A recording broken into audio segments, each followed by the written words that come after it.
So hello friends, how are you all? I hope you all are well there. I'm also good here. So, this video is about the remaining part of chapter number 13 of class 9th. ठीक है.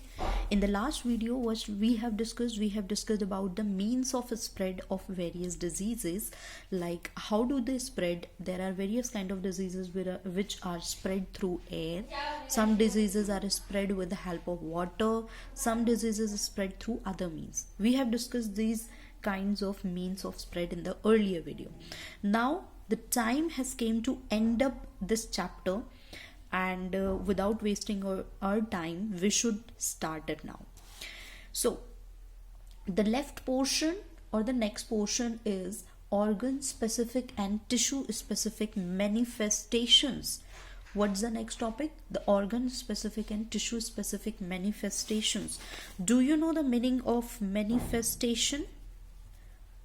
Manifestation means the expression. Manifestation means expression. तो यहाँ पे जो topic का name है वो है ऑर्गन स्पेसिफिक या टिश्यू स्पेसिफिक मैनिफेस्टेशन. पहले तो आप मुझे एक बात बताइए, जो लास्ट क्लास में हमने मीन्स ऑफ स्प्रेड देखा था, हमें ये पता चल गया कि जो माइक्रोब्स होते हैं वो हमारी बॉडी में डिफरेंट मीन्स से एंटर करेंगे.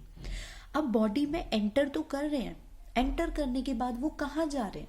हमारी बॉडी तो बहुत बड़ी है ना, हमारी बॉडी माइक्रोब्स की तरह छोटी सी थोड़ी ना.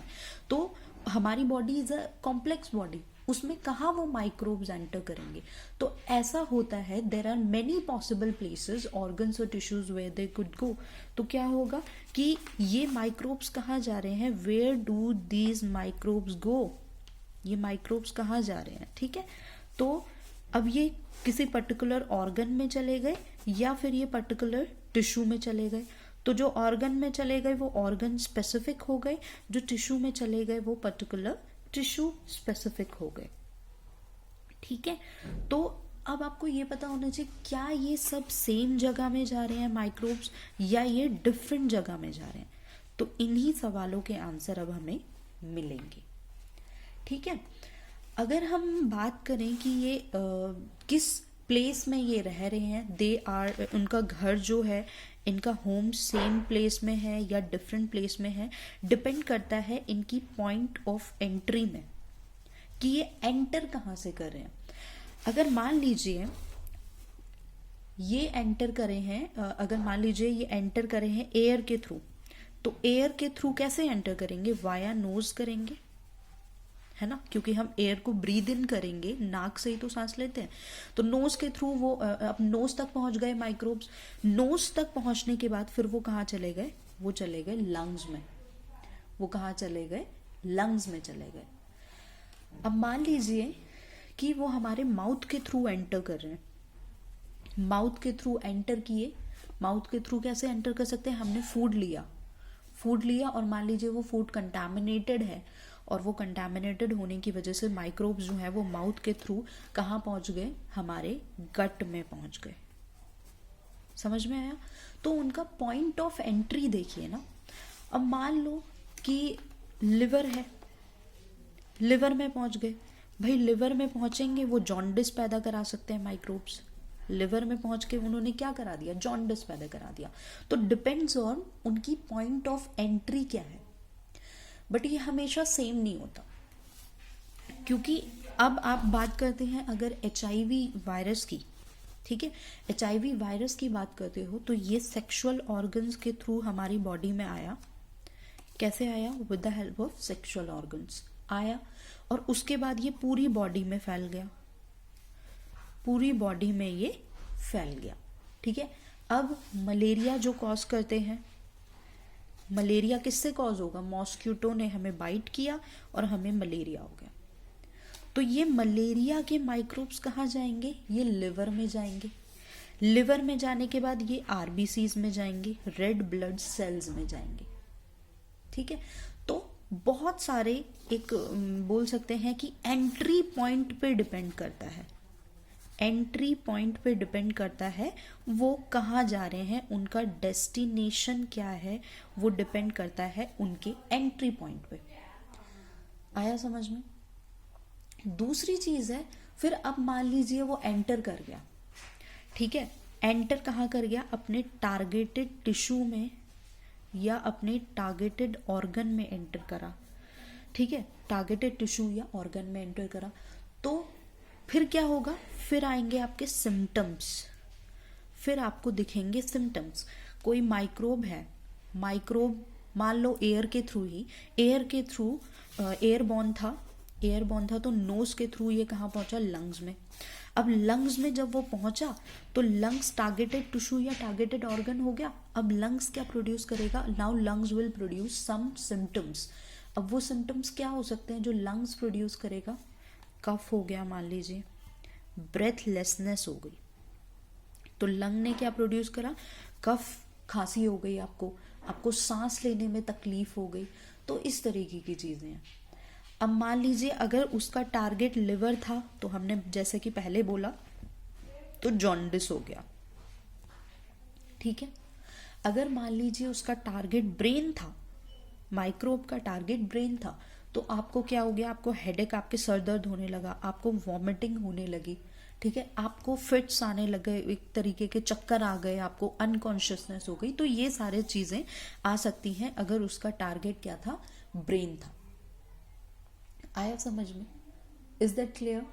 ओके, सो अब ये चीजें जो होती हैं, जो ये इफेक्ट्स आ रहे हैं, कुछ इफेक्ट्स ऐसे होते हैं जो बहुत ही कॉमन इफेक्ट्स होते हैं, ठीक है, कुछ इफेक्ट्स कॉमन होंगे। Most of these common effects depend on the fact that the body's immune system is activated in response to infection. कोई माइक्रोब है आपकी बॉडी में आया, ठीक है, मान लेते हैं ये आप है, ये माइक्रोब जो है आपकी बॉडी में आए। जब ये आएंगे ना, जब ये आपकी बॉडी में एंटर करेंगे तो आपका इम्यून सिस्टम जो है वो जग जाएगा, वो एक्टिवेट हो जाएगा, ठीक है। आपका इम्यून सिस्टम एक्टिवेट हुआ और जैसे ही इम्यून सिस्टम एक्टिवेट हुआ, इसने बोला कि यार अब बॉडी में जो है वो सेल आ गए, बॉडी में जो है माइक्रोब्स आ गए हैं, तो इन माइक्रोब्स को मारना है मुझे। इम्यून सिस्टम क्या कहता है, इम्यून सिस्टम कहता है मैं अब जग गया, जैसे कुंभकर्ण जग जाता है 6 महीने के बाद, ऐसे ही इम्यून सिस्टम जग गया जब हमारे अंदर ये माइक्रोब्स आए। इम्यून सिस्टम ने कहा अरे यार कोई आया है, कोई फॉरेन सब्सटेंस हमारी बॉडी में घुस गया है, अब मुझे इस फॉरेन सब्सटेंस को क्या करना है, इसको मारना है, ठीक है। कैसे मारेगा इम्यून सिस्टम, इम्यून सिस्टम कुछ स्पेसिफिक सेल रिक्रूट कर देता है, ठीक है, स्पेसिफिक सेल रिक्रूट करेगा और ये स्पेसिफिक सेल क्या करते हैं, ये स्पेसिफिक सेल इस डिजीज कॉजिंग माइक्रोब्स को मार देते हैं, ठीक है। इम्यून सिस्टम ने क्या किया, इम्यून सिस्टम जगा, इसने कुछ स्पेसिफिक सेल रिक्रूट किए और स्पेसिफिक सेल जो थे उन्होंने क्या करा, उन डिजीज कॉजिंग माइक्रोब्स को मार दिया। तो ये जो रिक्रूटमेंट की प्रोसेस हो रही है ना, इस रिक्रूटमेंट की प्रोसेस को आप बोलते हो इन्फ्लामेशन। क्या बोलते हो इस रिक्रूटमेंट की प्रोसेस को, इन्फ्लामेशन बोलते हो। और फिर as a part of this process क्या क्या लोकल सिम्टम आ सकते हैं कि स्वेलिंग हो गई, मान लीजिए स्वेलिंग आ गई, ठीक है, पेन हो गया, ये लोकल सिम्टम्स है, ठीक है। और कुछ मान लीजिए फीवर हो गया किसी केसेस में, तो ये जनरल इफेक्ट्स हैं जो कि आ सकते हैं। तो समझ में आया इन्फ्लामेशन की प्रोसेस क्या होती है, कि हमारा इम्यून सिस्टम जैसे ही कोई माइक्रोब्स, हमारी डिजीज कॉजिंग माइक्रोब्स हमारी बॉडी में एंटर करते हैं तो इम्यून सिस्टम जो है वो एक्टिवेट हो जाता है, और इम्यून सिस्टम के एक्टिवेट होने की वजह से कुछ सेल्स को वो रिक्रूट करता है, and that cells causes what, that cells causes inflammation. इस प्रोसेस को इन्फ्लामेशन कहते हैं, ओके। ओके, एक केस और देखिए, जैसे मान लीजिए किसी पर्सन को HIV होता है, तो HIV के केस में क्या होगा, HIV वायरस अफेक्ट करा, ठीक है, एड्स हो गया किसी को, तो उस टाइम पे क्या होगा कि उसका इम्यून सिस्टम बंदे का, जिस बंदे को ये डिजीज है, उसका इम्यून सिस्टम जो होगा वो कैसा हो जाएगा, मतलब वो बहुत ही ज्यादा, वी कैन से कि इम्यून सिस्टम फंक्शन नहीं करेगा। फंक्शन नहीं करेगा जब भी कोई इम्यून सिस्टम, तो क्या होगा, हमें कोई भी डिजीज बहुत आसानी से पकड़ सकती है। इजीली प्रोन टू डिजीज हो जाएगा वो बंदा, इजीली प्रोन टू डिजीज। मान लीजिए कि उसको नॉर्मल कोल्ड है और वो नॉर्मल कोल्ड भी उसका निमोनिया बन सकता है। समझ में आया? तो मतलब इजीली उसे कोई भी बीमारी जो है वो बहुत ही बड़ा रूप ले लेती है बहुत ही कम टाइम में, ठीक है। और तो इससे क्या होगा, और इसकी वजह से फिर कभी कभी ऐसे सीवियर सिम्टम्स आ जाते हैं the person who is infected from HIV AIDS कि उसकी डेथ हो जाती है उस कंडीशन में। तो ये चीज है HIV के केस में, ठीक है। नाउ एक चीज और है, it is also important to remember that the severity of disease manifestation depends on the number of microbes. कि डिजीज का जो मैनिफेस्टेशन हो रहा है ना, डिजीज का जो मैनिफेस्टेशन मतलब जो एक्सप्रेशन हो रहा है ना, वो डिपेंड करेगा नंबर ऑफ माइक्रोब्स पे। माइक्रोब्स का नंबर क्या है, माइक्रोब्स अगर लेस है तो डिजीज उतने अच्छे से एक्सप्रेस नहीं होती है, माइनर डिजीज है। और अगर एक्सप्रेशन माइक्रोब्स का नंबर बहुत ज्यादा है तो डिजीज जो होगा वो बहुत मेजर तरीके से हो जाएगी। इनफैक्ट लाइफ थ्रेटनिंग, हमारी जानलेवा बीमारी भी बन सकती है। तो किस पे भी डिपेंड करता है, ये नंबर ऑफ माइक्रोब्स पे भी डिपेंड करता है ना। ओके, अब नेक्स्ट आता है हमारा principles of treatment. Principles of treatment, principles of treatment, किस तरीके से आप ट्रीट करते हैं डिजीज को। देखिए आप व्हाट आर द, जैसे मान लीजिए कभी आप बीमार पड़ते हैं, तो जब आप बीमार पड़ते हैं उस टाइम पे आप क्या करते हैं अपने लिए, है ना। आप क्या करते हैं, या आप कौन सी आप कभी कभी मेडिसिन ले लेते हैं। मान लो आपको कोई फीवर हो गया, तो फीवर होने की वजह से आपने क्या करा, आपने खुद ही मेडिसिन खा ली या मम्मा से ले ली या पापा से। लोग घर पे रखते हैं कि फीवर जो है वो कम हो जाए, तो उसके लिए दवाइयां दे देते हैं, है ना। तो अब ट्रीटमेंट के भी दो तरीके हैं। There are 2 ways of treatment of infectious disease. 2 तरीके कैसे हैं भाई, एक तो होगा कि आप उस डिजीज के इफेक्ट को रिड्यूस कर रहे हो, एक तो होगा कि डिजीज के इफेक्ट को रिड्यूस कर रहे हो, और दूसरा क्या होगा, दूसरा होगा आप जो डिजीज कॉज कर रहा है माइक्रोब, उसे किल कर रहे हो, आप जड़ ही खत्म कर रहे हो। एक तो होता है कि हम डिजीज के इफेक्ट को क्या कर रहे हैं, हम डिजीज के इफेक्ट को रिड्यूस कर रहे हैं, और दूसरा है कि हम क्या कर रहे हैं, हम माइक्रोब को ही मार देते हैं। तो जब आप डिजीज के इफेक्ट को रिड्यूस करते हो ना, फर्स्ट वाले केस में, तो आप उसके सिम्टम्स रिड्यूस करते हो। क्या रिड्यूस करते हो आप, उसके सिम्टम्स रिड्यूस करते हो। आपका काम माइक्रोब को मारना नहीं, आपका मेन टारगेट है कि सिम्टम रिड्यूस हो जाए। अगर आपको हाई फीवर है तो फीवर कम हो जाए, आप मेडिसिन खा लोगे फीवर के लिए, या आपको पेन हो रहा है तो आप पेन किलर ले लेते हो, लूज मोशन हो रहा है तो उसकी दवाई खा लेते हो, तो सिम्टम रिड्यूस होते हैं उससे। आप कॉज को खत्म नहीं करते, आप जड़ को खत्म नहीं करते हो। या फिर आप बेड रेस्ट ले लेते हो, बेड रेस्ट डॉक्टर्स भी बोलते हैं भाई बेड रेस्ट ले लो। क्यों ले लो, क्योंकि हमारी एनर्जी कंजर्व रहती है। क्योंकि जब हमें कोई प्रॉब्लम और फीवर वगैरह आता है तो हम वीकनेस फील करते हैं ना, ऐसा लगता है यार एनर्जी नहीं है बॉडी में, ग्लूकोज का लेवल डाउन हो गया।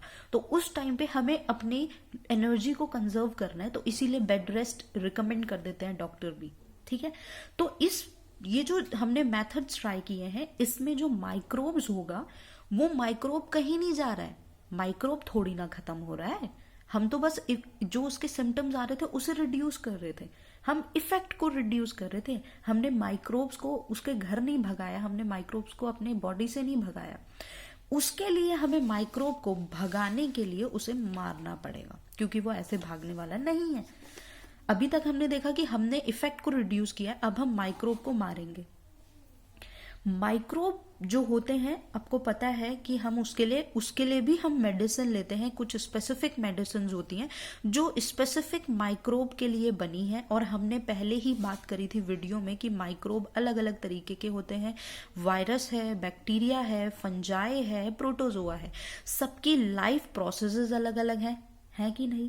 और एंटीबायोटिक आप लेते हो, एंटीबायोटिक मान लीजिए आपने ले ली, वो एंटीबायोटिक आप लोगे सिर्फ बैक्टीरिया के लिए, क्योंकि वो अगेंस्ट द बैक्टीरिया काम करेगी, वो वायरस के अगेंस्ट काम नहीं करेगी, फंजाई के अगेंस्ट काम नहीं कर रही है है ना। तो क्योंकि सबकी लाइफ प्रोसेसेस अलग अलग हैं, अब वो एंटीबायोटिक उल्टा असर हम पे क्यों नहीं डाल रही है, हमारे अंदर क्यों नहीं, क्योंकि यार हमारी भी तो लाइफ प्रोसेस बैक्टीरिया, अब ऐसा तो है नहीं बैक्टीरिया जैसे रहता है खाता पीता है वैसे ही हम भी रहते हैं, ऐसा नहीं है, हमारा प्रोसेस अलग है उसका अलग है, इसीलिए वो हम पे गलत इफेक्ट नहीं डाल रही है, सिर्फ वो उसी को मार रही है। जैसे हमने पेनिसिलिन का एग्जाम्पल की बात करी थी, पेनिसिलिन क्या कर रहा था, जो बैक्टीरिया की सेल वॉल थी उसे डिग्रेड कर देता है ना, बैक्टीरिया की सेल वॉल को डिग्रेड कर देता है। तो ये चीज हमने यहाँ पर देखी, क्लियर हुई ये चीज कि किस तरीके से होता है। दूसरा आता है यार कि अब क्या होगा, हम माइक्रोब्स को कैसे मार रहे हैं, हमने पता चल गया हमें कि माइक्रोब्स को कैसे किल करना है, हम स्पेसिफिक जो है मेडिसिन लेते हैं फॉर स्पेसिफिक बैक्टीरिया, है ना, स्पेसिफिक माइक्रोब के लिए। So we have to find a drug that block the bacterial synthesis pathway without affecting our own. हमें ऐसा ड्रग ढूंढना है जो बैक्टीरिया के पाथवे को ब्लॉक करेगा, हमारे पाथवे को ब्लॉक नहीं कर रहा है, क्योंकि अगर उस ड्रग ने हमारे ही पाथवे को ब्लॉक कर दिया तो क्या फायदा, हम ही ब्लॉक हो जाएंगे फिर तो, है ना। तो ये सारी होते हैं, ये सारी चीजें होती हैं यहाँ पे। दूसरी चीज आती है यार प्रिंसिपल ऑफ प्रिवेंशन। आपने ये कहावत सुनी होगी, बहुत बोला जाता है कि prevention is better than cure. Prevention जो होता है वो क्योर से बेटर है। क्यों है, समझ में आएगा अब क्यों है। देखो जब भी कोई बंदा, किसी बंदे को कोई पर्टिकुलर डिजीज हो गई है ना, तो उसमें क्या होता है कि हम उसे ठीक तो कर देंगे उस टाइम पे मेडिसिन दे के या कुछ ऑपरेशन करके या वट एवर जो भी रिक्वायरमेंट हो उस टाइम पे, तो वो बंदा ठीक हो जाएगा।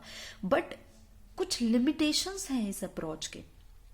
जब आप किसी इन्फेक्शियस डिजीज के साथ डील कर रहे हैं, when you are dealing with the infectious disease, तो उस टाइम पे कुछ लिमिटेशंस आ जाती हैं। भाई लिमिटेशन क्या आएगी कि the first is that one someone has a disease, their body function are damage and may never recover completely. बंदा जिसको डिजीज है, जैसे इन्फेक्शन है, अगर उसके बॉडी का फंक्शन डैमेज हो गया एक बार, तो उसकी रिकवरी के चांसेस बड़े कम होते हैं भाई। वो ठीक तो हो जाएगा बट उसकी रिकवरी, जो बॉडी फंक्शन डैमेज हुआ है उसके रिकवरी के चांसेस कम होते हैं, समझ आया। दूसरा क्या है, the second is that treatment will take time, which means that someone suffering from a disease is likely to be bedridden for some time. अब भाई ट्रीटमेंट ऐसा तो नहीं है कि चुटकी बजा के हो जाएगा, ऐसा नहीं है, या एक दिन में हो जाएगा, नहीं, ट्रीटमेंट में टाइम लगता है, टाइम लगता है। तो बंदे को ये भी बोल सकते हैं कि भाई आप इतने 50 दिन का बेड रेस्ट ले लो, या आपको पूरे 2-3 महीने का बेड रेस्ट लेना है, तो टाइम लगता है उसके लिए, प्रॉपर ट्रीटमेंट के लिए। दूसरा लिमिटेशन ये हो गया। तीसरा क्या है, the person suffering from an infectious disease can, एक सोर्स है भाई वो। जब दूसरा लिमिटेशन क्या हो गया, वो बेड रिडन हो गया। और तीसरा लिमिटेशन क्या है, जब किसी को कोई इन्फेक्शियस डिजीज है, वो सोर्स बन जाता है दूसरों को फैलाने का। मान लीजिए मुझे कॉमन कोल्ड हो गया, तो मेरे से कॉमन कोल्ड दूसरों तक जा सकता है, मैं एज अ सोर्स हूं, मैं एज अ सोर्स हूं। तो बहुत सारी आपको डिफिकल्टीज मिले ना कि कैसे हम किसी इन्फेक्शियस डिजीज के साथ अगर डील कर रहे हैं तो क्या क्या लिमिटेशंस हो गए। वो 3 लिमिटेशंस की हमने बात कर ली यहाँ पर, है ना। सो इतना तामझाम करने से अच्छा है यार कुछ प्रिवेंशन ही अपना लो। इतना तामझाम करने से अच्छा है कि कुछ प्रिवेंशन मीजर ले लो ना। वो प्रिवेंशन मीजर लोगे तो इतना आपको करने की जरूरत ही नहीं होगी, ना आपको बेड रेस्ट पे जाने की जरूरत है, ना आप सोर्स की तरह काम कर रहे हो दूसरों को फैलाने का, ना आपके कोई बॉडी की फंक्शनिंग डैमेज हो रही है। ठीक है, तो आप कैसे कर सकते हैं प्रिवेंशन, आप कैसे कर सकते हैं। देखो प्रिवेंशन जो होगा ना, प्रिवेंशन अपना 2 तरीके से होगा, एक होता है जनरल और एक होता है स्पेसिफिक टू पर्टिकुलर डिजीज। एक पर्टिकुलर डिजीज के लिए जो स्पेसिफिक है। जनरल प्रिवेंशन में सबसे पहले तो यार बात करो पब्लिक हाइजीन की। अपने आसपास साफ सफाई रखें, कूड़ा कचरा ना फैलाएं, मस्क्यूटोज को ब्रीडिंग ना करने दें, मस्क्यूटोज को फैलने ना दें। पर्सनल हाइजीन की बात करो, हाथ धोते रहो, सैनिटाइज करते रहो। और दूसरी चीज़ है कि भाई अपना अच्छे से नहाओ धो, अच्छे से प्रॉपर अच्छे कपड़े पहनो। ये सारी चीज़ें पर्सनल हाइजीन में आ जाती हैं, पब्लिक हाइजीन भी आ गई। ठीक है, अब मान लीजिए एयरबॉर्न है, एयरबॉर्न के केस में क्या है, अगर एयरबॉर्न है तो इसका मतलब ओवर क्राउडेड जगह से दूर रहो, जहां पे बहुत भीड़ भड़क्का है वहां से दूर रहो, है ना। कोई डिजीज है एयरबॉर्न हो गई भाई, तो ओवर क्राउडेड जगह से दूर रहो ना, कांटेक्ट में मत आओ लोगों के। वाटर बॉर्न है, वाटर बॉर्न है तो क्या होगा, अच्छा पानी पीजिए, सेफ वाटर पीजिए, ड्रिंकिंग वाटर आपका अच्छा होना चाहिए। वेक्टर बॉर्न है, वेक्टर बॉर्न का तो यही होगा अपना इन्वायरमेंट क्लीन रखो, इन्वायरमेंट क्लीन रखोगे तो मॉस्किटो ब्रीडिंग नहीं होगी, मॉस्किटोज ब्रीड नहीं करेंगे, है ना। साफ सफाई रखेंगे अब आसपास, अब अगर आप, है ना, तो ये सारी चीजें होती हैं। दूसरा है, एक क्वेश्चन मैं आपसे पूछती हूं, मान लीजिए राम है और श्याम है, ठीक है, दोनों क्लास 9th में पढ़ते हैं।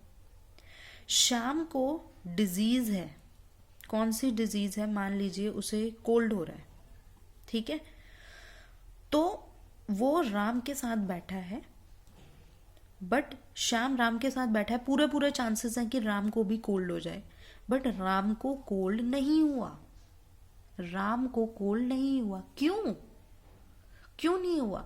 या फिर इसको दूसरे तरीके से ले लो, कोरोना चल रहा है, पता ही है सबको, कोरोना क्यों नहीं हो रहा है।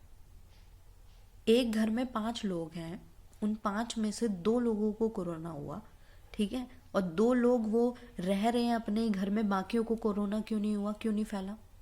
क्या है इसका आंसर, इसका आंसर है इम्यून सिस्टम, इम्यूनाइजेशन पावर। ये सारे वर्ड्स आपने कोरोना के पीरियड में बहुत सुने होंगे। क्या है ये इम्यूनाइजेशन पावर, क्या है इम्यून सिस्टम। इम्यून सिस्टम क्या है, इम्यून सिस्टम जैसा कि हमने पहले पीछे बात करी कि ये कुछ सेल्स प्रोड्यूस करता है ना, जैसे हमारी बॉडी में माइक्रोब्स एंटर करते हैं, और हमने बोला था कि माइक्रोब्स एंटर करे तो ये कुछ सेल्स को रिक्रूट करेगा उन डिजीज कॉजिंग माइक्रोब्स को मारने के लिए। तो इम्यून सिस्टम हम बोल सकते हैं कि एक जरिया है जो माइक्रोब्स को मारेगा, माइक्रोब्स को किल करेगा। सो immune system is of our body is normally fighting off microbes, है ना, वो माइक्रोब्स को मार रहा है ना। तो इम्यून सेल्स क्या करती है, immune cells they manage to kill off the infection long before it assumes a major proportion. Immune cells क्या करेंगी, कोई इन्फेक्शन हो गया, इन्फेक्शन बड़ा रूप ना ले ले, बड़ा इन्फेक्शन ना बन जाए, उससे पहले ही उस इन्फेक्शन कॉजिंग माइक्रोब्स को मार देंगी। क्लियर हुई चीजें, उनको क्या करेंगी, मार देंगी वो।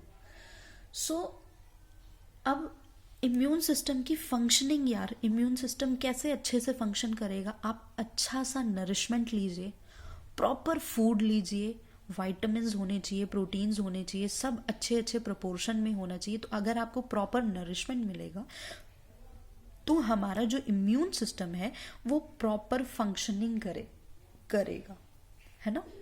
तो इसलिए क्या होता है कि the functioning of the immune system like any other system in our body will not be good if proper and sufficient nourishment and food is not available. sufficient nourishment food अगर available नहीं है तो क्या होगा, ये नहीं काम करेगा अच्छे से। इसीलिए जो सेकेंड बेसिक प्रिंसिपल है प्रिवेंशन ऑफ इन्फेक्शियस डिजीज का, वो है availability of proper and sufficient food to everyone. अगर सफिशिएंट फूड सबके लिए होगा, सबके लिए सफिशिएंट फूड होगा, तो प्रिवेंशन हो सकता है डिजीज का। अच्छा खाना, साफ खाना, है ना, कंटामिनेटेड जो ना हो, तो ये सेकंड बेसिक प्रिंसिपल है प्रिवेंशन का। इज दैट क्लियर, समझ में आया कैसे हम प्रिवेंट कर सकते हैं इन्फेक्शियस डिजीज को। इससे रिलेटेड क्वेश्चन भी है, देखना आपकी एक्टिविटी में, आपको जब आप करेंगे क्वेश्चन एक्सरसाइज में तो आपको मिलेगा वहां पे। दूसरी चीज है कि there are the general ways of preventing infections.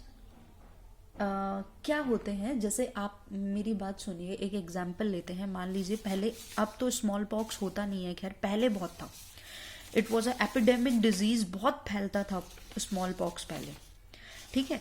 अब जो स्मॉल पॉक्स है यार, पहले बहुत होता था, अब नहीं है, ठीक है। तो उस टाइम पे क्या होता था, लोग जिस बंदे को स्मॉल पॉक्स हो गया ना, उससे दूर भागेंगे कि भाई यार ये इसको तो है, स्मॉल पॉक्स हो गया, अब ये मुझे ना हो जाए, मुझे ना फैल जाए। तो उनसे लोग क्या रहते थे, उस बंदे को या तो आइसोलेट कर देंगे या उससे दूर रहेंगे कि हमें इसके पास नहीं जाना वरना हमें भी हो जाएगा। बट कुछ ऐसे अच्छे लोग भी थे जो जो ऐसे लोगों के पास रहे जिनको स्मॉल पॉक्स था, वो ऐसे लोगों के पास गए। वो क्यों गए? वो उनकी मदद करने के लिए गए, क्योंकि उन्हें स्मॉल पॉक्स का डर नहीं था। वो उनकी जो विक्टिम्स थे स्मॉल पॉक्स की, उनकी केयर करने के लिए गए, एक नर्सिंग केयर प्रोवाइड करने के लिए गए उन्हें। ठीक है। अब ये जो ग्रुप था ना, ये ग्रुप ऐसे लोगों का था जिन्हें ऑलरेडी स्मॉल पॉक्स हो चुका था। इन्हें ऑलरेडी स्मॉल पॉक्स हो चुका था और अब इन्हें डर नहीं था कि मुझे स्मॉल पॉक्स दोबारा से होगा। इसीलिए वो उस बंदे के पास रहते थे जिसको स्मॉल पॉक्स होता था, क्योंकि उन्हें पता था अब मुझे स्मॉल पॉक्स होगा ही नहीं, क्योंकि मुझे ऑलरेडी हो चुका है। ठीक है। सो having the disease once was a means of preventing subsequent attack of the disease। एक और मिल गया भाई, प्रिवेंशन कैसे होगा कि अगर मान लो आपको कोई डिजीज एक बार हो गई है तो दूसरी बार होने के चांसेस उसके कम होते हैं, पर ऐसा सारे केसेस में नहीं होता, ये बात ध्यान रखना। ठीक है। ये जस्ट एक एग्जाम्पल था, एक चीज, एक फैक्ट समझाने के लिए कि ऐसा भी होता है कि आपको अगर एक बार इन्फेक्शन हो गया तो दोबारा होने के चांसेस कम रहते हैं। ऐसा क्यों होता है वैसे पता है? ऐसा क्यों होता है? ऐसा होता है इम्यूनाइजेशन की वजह से। इम्यूनाइजेशन जिस पे क्वेश्चन पूछा गया है, इम्यूनाइजेशन की वजह से। इम्यूनाइजेशन क्या चीज है भाई? देखो, इम्यूनाइजेशन समझो क्या होता है। माइक्रोब आया, कहाँ आया? हमारी बॉडी में एंटर किया पहली बार। ये माइक्रोब पहली बार हमारी बॉडी में एंटर किया, हमारी बॉडी की इम्यून सेल्स जाग गई। इम्यून सेल्स जाग गई, उन्होंने देखा कि यार कुछ ना कुछ एंटर कर रहा है हमारी बॉडी में, फॉरेन पार्टिकल आकर। ठीक है। इम्यून सेल्स ने रिस्पॉन्स दिया कि मुझे इसे मारना है, तो मारेगी, इम्यून सेल इसे मारेगी, बट बहुत स्लो।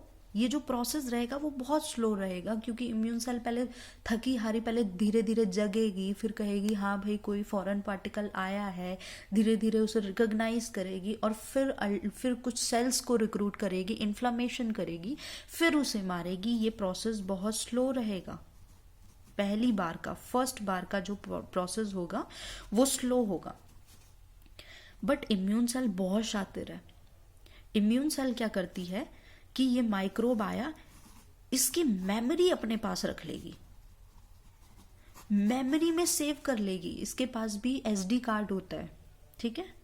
जैसे आपके फोन में आप लोग यूज करते हैं एसडी कार्ड, वैसे ही इसके पास भी एसडी कार्ड होता है, और वो क्या करेगी, इसको सेव कर लेगी अपनी मेमोरी में। ठीक। मेमोरी में सेव कर लिया कि हाँ भाई ये वाला माइक्रोब जो था वो हमारी बॉडी में एंटर किया। अब सेकंड टाइम क्या हुआ? सेकंड टाइम ये माइक्रोब भैया फिर से हमारी बॉडी में आए।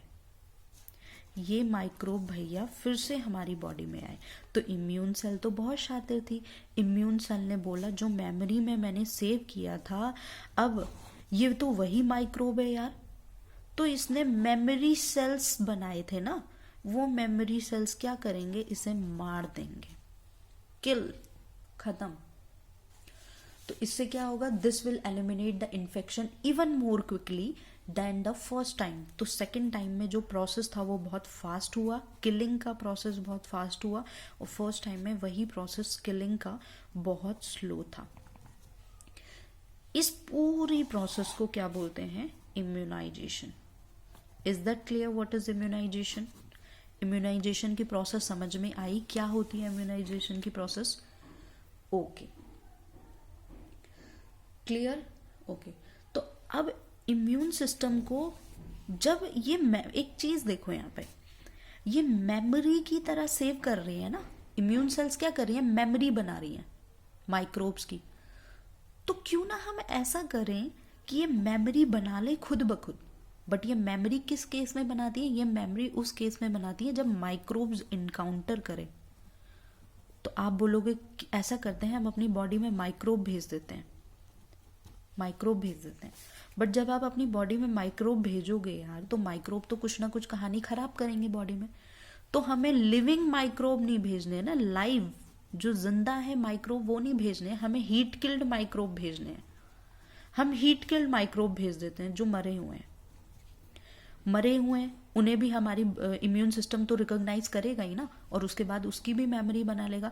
तो हमने क्या करा, हमने हीट किल्ड माइक्रोब भेज दिए, ठीक है।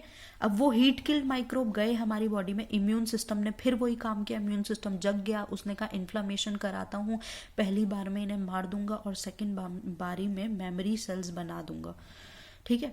तो क्या हुआ, अब मान लो सेकेंड बार में क्या हुआ, एक्चुअल वाला माइक्रोब आ गया यार बॉडी के अंदर, जिसको हमने हीट किल लिया था, जो हमने हीट से मारा हुआ था माइक्रोब, उसका डेड वर्जन लिया था, अब उसका लाइव वर्जन आ गया और वो हमारी बॉडी में चला गया। तो हमारी बॉडी में तो ऑलरेडी क्या बनी हुई है, मेमोरी सेल्स बनी हुई है ना, क्योंकि एक बार तो हमने हीट किल्ड वाला ले लिया था, अब मेमोरी सेल्स बनी हुई हैं। तो क्या करेगा माइक्रोब, आजा बेटा तू आजा, कोई बात नहीं, मेमोरी सेल्स आई, फट से उसने उसे मार दिया, खत्म कहानी। तो ये जो आप हीट किल्ड माइक्रोब ले रहे हो ना, यही तो आप लेते हो वैक्सीनेशन जब आप कराते हैं। जब आप वैक्सीनेशन कराते हो, किसी पर्टिकुलर चीज़ की वैक्सीन लगवाते हो, तो उस टाइम पे आप हीट किल्ड माइक्रोब अपने अंदर डालते हैं। और जब आप जब वो सेकेंड टाइम एनकाउंटर करेगा हमारा इम्यून सेल, तो उसको मेमोरी सेल्स के थ्रू वो मार देगा। समझ में आया क्या होता है वैक्सीनेशन? इससे मैंने आपको वैक्सीनेशन समझा दिया, पूरा प्रोसेस, कि वैक्सीनेशन में हो क्या रहा है। वैक्सीनेशन में क्या होता है कि आप अपने इम्यून सिस्टम को फूल बनाते हो, पागल बेवकूफ बनाते हो इम्यून सिस्टम को, क्योंकि आप बोलते हो कि यार कि ऐसा है, मैं क्या करते हैं वैक्सीन में कि आप हीट किल माइक्रोब को भेजते हो, तो इम्यून सिस्टम पागल बन जाता है। वो कहता है अरे अरे माइक्रोब आ गया, उसे थोड़ा ना पता है ये माइक्रोब तो मरा हुआ है, उसे तो बस माइक्रोब दिख रहा है।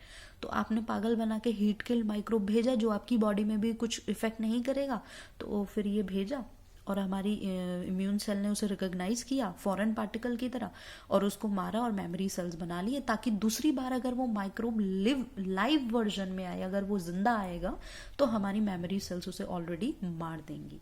ये चीज होती है वैक्सीनेशन में।